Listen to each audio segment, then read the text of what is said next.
साथियों नमस्कार। आज के इस वीडियो की शुरुआत भी एक छोटी सी वास्तविक घटना से। साथियों, ये 600 वर्ष पहले रोमन साम्राज्य की घटना है। रोमन साम्राज्य में एक बहुत कुशल सेनापति हुए।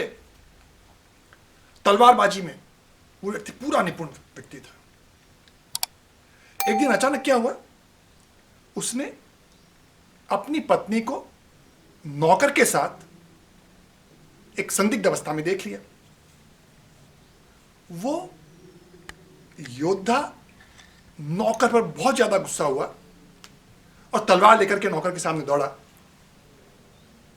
पत्नी ने कहा कि इस नौकर को संभलने का वक्त तो दीजिए, आप तलवार से मारना चाहते हैं कोई बात नहीं, लेकिन इसके हाथ में तलवार हो, ये भी आपका मुकाबला करे, उसके बाद आप इसको मार सकते हैं। तो सेनापति ने उस नौकर को कहा, जाओ, मैं तुम्हें 15 दिन का वक्त देता हूं, तुम पूरी तैयारी कर लो, सैन्य कौशल सीख लो, और उसके बाद तुम मुझसे वापस तलवारबाजी करना और मैं तुम्हारा सर कलम कर दूंगा तुम्हारे इस अपराध के लिए कि तुमने मेरी पत्नी के साथ गलत संबंध स्थापित करने की कोशिश की। वो बेचारा नौकर वो एक दूसरे योद्धा के पास गया।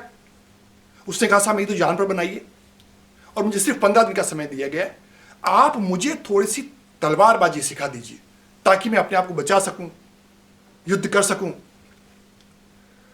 तो जो दूसरा योद्धा था उसने ये कहा कि बेटा 15 दिन तक इंतजार मत करो, लड़ाई का यही समय, यही क्षण सबसे श्रेष्ठ है। दूसरे योद्धा ने कहा कि तुम्हारे पास खोने के लिए कुछ भी नहीं है, तुम्हारी मृत्यु निश्चित है, तुम्हारे पास खोने के लिए कुछ भी नहीं है, लेकिन जो तुम्हारा सेनापति है उसकी कई चीजें दांव पर लगी हुई है। उसकी पत्नी, उसकी प्रतिष्ठा, उसका साम्राज्य, सब कुछ दांव पर लगा हुआ है। और जब वो युद्ध करेगा तुमसे तो वो पूर्णता में नहीं होगा, वो पूर्णता में होगा ही नहीं, लेकिन तुम्हें पूर्णता में रहना पड़ेगा और पूरी तरह से पूर्णता में रह करके उस क्षण को सार्थक करते हुए तुम्हें लड़ना पड़ेगा। और जिस क्षण तुम्हारी पूर्णता भंग होगी वो क्षण तुम्हारी जिंदगी का आखिरी क्षण हो जाएगा। कितनी महत्वपूर्ण बात कही कि जिस क्षण तुम्हारी पूर्णता भंग होगी, जिस क्षण तुम्हारी एकाग्रता भंग हो जाएगी, वो क्षण तुम्हारी जिंदगी का आखिरी क्षण हो जाएगा। और जाओ और युद्ध करो। कहते हैं कि उस योद्धा की बात सुनकर वो सेनापति के सामने चला गया। उसी क्षण सेनापति ने कहा, अभी आ गए? तो उसने कहा, हाँ मैं अब लड़ने के लिए तैयार हूं। कहते हैं साथियों कि वो नया सा नौकर बड़ी कुशलता के साथ लड़ा, हर क्षण को जीवंत करते हुए, हर क्षण को सार्थक करते हुए लड़ा और उसने उस सेनापति को पराजित कर दिया। जब सेनापति पराजित हो गया तो सेनापति ने कहा नौकर से कि मैं आज सब कुछ छोड़ रहा हूं, संन्यास ले रहा हूं और जो कुछ मेरे पास है सब कुछ मैं तुम्हें सौंप करके जा रहा हूं। साथियों, कहते हैं कि जो व्यक्ति क्षण को नहीं जी सकता, जो क्षणवादी नहीं होता है, वो शाश्वतवादी कभी नहीं हो सकता। अगर आप शाश्वत को सार्थक करना चाहते हैं तो फिर इस क्षण को भी आपको सार्थक करना पड़ेगा। ये क्षण जब आप मुझे सुन रहे हैं, ये क्षण जब आप कुछ देख रहे हैं, वो हर क्षण आपको सार्थक करना पड़ता है। और इसीलिए साथियों, मुझे गुलजार की वो लाइनें बड़ी अच्छी लगती है, आने वाला पल जाने वाला है, आने वाला पल जाने वाला है, हो सके तो इसमें जिंदगी बिता दो, पल जो ये जाने वाला है। साथियों, होता क्या है, हमें हर क्षण जागरूक रहना पड़ता है और जब हम जागरूक नहीं रह पाते तो वो क्षण आने वाले कल को भी बिगाड़ देता है। साथियों, इसलिए कहते हैं कि इस क्षण में जो अवसर है, इस क्षण में जो अवसर है वो अगले क्षण में नहीं होगा, अगले क्षण में नहीं होगा। साथियों, एक बहुत बढ़िया पुस्तक है, मेरी पसंदीदा पुस्तकें अगर 10 या 15 अगर मुझे सेलेक्ट करने का मौका मिले तो उसमें से एक इस पुस्तक को मैं सेलेक्ट करूंगा। एक जर्मन लेखक है हरमन हेस, उनकी एक बहुत अच्छी पुस्तक है सिद्धार्थ। 158 पेज की किताब है, छोटी सी किताब है, 1953 में लिखी गई। 1953 में उसको फिर नोबेल प्राइज भी मिला। अब तो उसकी सारी भाषाओं में उसका अनुवाद भी हो गया और अब तो अगर आप ऑनलाइन जाएंगे तो PDF ड्राइव में वो किताब वैसे भी आप फ्रीली डाउनलोड कर सकते हैं। बहुत ही बढ़िया किताब है सिद्धार्थ। वो ओरिजिनल सिद्धार्थ पर तो नहीं लिखी गई है, लेकिन हाँ सिद्धार्थ के समकक्ष उसी की रचना की गई है कि एक व्यक्ति अपने घर से निकल जाता है, सन्यास के लिए, और जब सन्यास के लिए निकलता है उसी तरह से बीवी बच्चों को छोड़ करके, तो वो एक नदी के किनारे आ जाता है। तो चौथा चैप्टर है साथियों, वो जब नदी के किनारे बैठा तो नदी से उसका संवाद लेखक ने बताया है। और जो नदी से संवाद हरमन है से बताया, ऐसा जीवंत संवाद है, मजा आ गया मुझे संवाद को पढ़ के। अब वो जो गौतम है, जो कैरेक्टर है, वो उस नदी से पूछ रहा है कि मैं तुम्हारे नदी में उतर जाऊं या ना उतरूं। अगर मैं नदी में उतर जाऊंगा तो मैं दूसरे पार पहुंच जाऊंगा, फिर मेरा परिवार, दुनिया, समाज से हमेशा के लिए संबंध कट जाएगा, मैं उस दूसरे किनारे पर पहुंच जाऊंगा। मैं नदी में उतरूं या ना उतरूं? तो नदी कहती है कि देखो, हर क्षण मेरा रूप बदलता जा रहा है। अब जब तुम सोच रहे हो, सोचते सोचते भी मेरा रूप बदल गया है। लाखों लीटर पानी हर क्षण बहता चला जा रहा है, हर क्षण मेरे तटबंध चौड़े होते जा रहे हैं। जो कुछ सोचना है सोचो और इसी क्षण में उसको क्रियान्वित भी कर दो। अगर तुम रुक जाओगे तो फिर दुनिया वैसी नहीं मिलेगी, चिंतन वैसा नहीं मिलेगा, मैं वैसी नहीं मिलूंगी, और तुम्हें पानी भी वैसा नहीं मिलेगा। तो साथियों, इसलिए कहते हैं कि जब तक आप क्षण को जीना नहीं सीखेंगे, जब तक आप शाश्वत को नहीं जी पाएंगे। और क्षण को जीना हमारी सबसे बड़ी सुपर एथलीट रही है पीटी उषा, उससे ज्यादा कौन जान सकता है। उसको जो मेडल, साथियों से जो मेडल जो उसको नहीं मिला, 1 सेकंड के 100वें हिस्से से वो पिछड़ गई और मेडल से दूर चला गया। इसीलिए कहते हैं हर क्षण की कदर करना आप सीखिए। मुझे रामायण का एक प्रसंग बहुत अच्छा लगता है। भगवान राम गंगा नदी के किनारे पहुंच गए, सरयू नदी को भी उन्होंने पार किया, तमसा नदी को भी उन्होंने पार किया। पार करते करते इस समय जो प्रयागराज के पास जो गंगा नदी का किनारा है, प्रयागराज से करीब 42 किलोमीटर दूर वो पहुंचते हैं। वहां पर केवट उनको मिल जाता है। जब केवट मिलता है, केवट तो नदी नाव को जो भी खेता उसका नाम केवट ही था उस समय। इस केवट का नाम गुह था, गुह।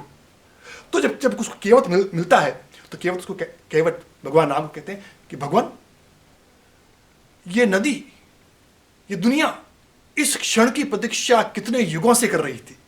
इस क्षण की प्रतीक्षा जब आप यहां पधारेंगे कितने युगों से कर रही थी। और भगवान, मैं स्वयं भी इसी क्षण की प्रतीक्षा कर रहा था, मैं स्वयं भी इसी क्षण की प्रतीक्षा कर रहा था। आइए भगवान, सबसे पहले मैं आपके चरण धोऊंगा, क्योंकि मैं तो इसी क्षण की प्रतीक्षा कर रहा था। भगवान राम कहते हैं कि केवट, युगों युगों तक तुमने जिस तरह से इस क्षण को अमर बनाया है और जिस क्षण को सहजता के साथ जिया है अमर बनाते हुए, युगों युगों तक तुम्हें दुनिया पूछती रहेगी, तुम्हारा दुनिया तुम्हें स्मरण करती रहेगी। और इसलिए कहते हैं कि भगवान राम का जब भी स्मरण होगा, केवट का स्मरण हमेशा होता रहेगा। नदी पार करके भगवान राम तो दूसरी तरफ चले गए, अपने गंतव्य की तरफ चले गए। केवट पीछे छूट गया, भले ही केवट पीछे छूट गया हो, लेकिन जिस क्षण को केवट ने सार्थक किया, हजारों हजारों सालों के लिए केवट हमेशा के लिए अमर हो गया। साथी, ये होती है क्षण की महिमा। और इसीलिए कहते हैं, लोग कई बार कहते हैं कल कभी नहीं आता, कल कभी नहीं आता, लेकिन मैं कहता हूं अगला क्षण भी कभी नहीं आता। अगर आप इस क्षण को मिस कर रहे हैं तो वो क्षण कभी नहीं आएगा आपकी जिंदगी में।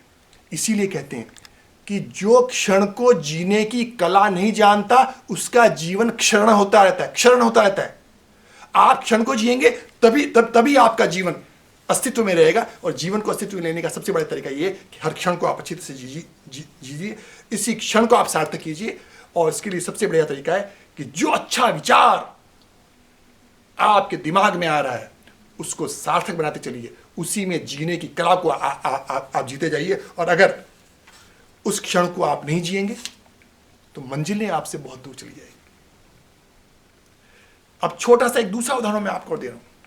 गौतम बुद्ध का जो आपने नाम सुना होगा, कहते हैं कि जो ही गौतम बुद्ध का जन्म हुआ, 13 वर्ष का ज्योतिषी, 13 वर्ष का ज्योतिषी, कहते हैं सबसे बढ़िया ज्योतिषी था वो ज्योतिषी आकर के और उनके पिता शुद्धोधन से कहता है कि इसको पूरी तरह से विलासिता में रखना। जब भी जिस क्षण इसने जिंदगी की वास्तविकता को देख लिया, वो क्षण इसकी सांसारिकता का आखिरी क्षण हो जाएगा, सांसारिक जीवन का आखिरी क्षण हो जाएगा। पूरी विलासिता का इंतजाम किया गया, सब कुछ किया गया। एक दिन कहते हैं सिद्धार्थ ने अपने पिताजी से कहा कि मेरे मित्र का जन्मदिन है, मुझे मनाने के लिए जाना है।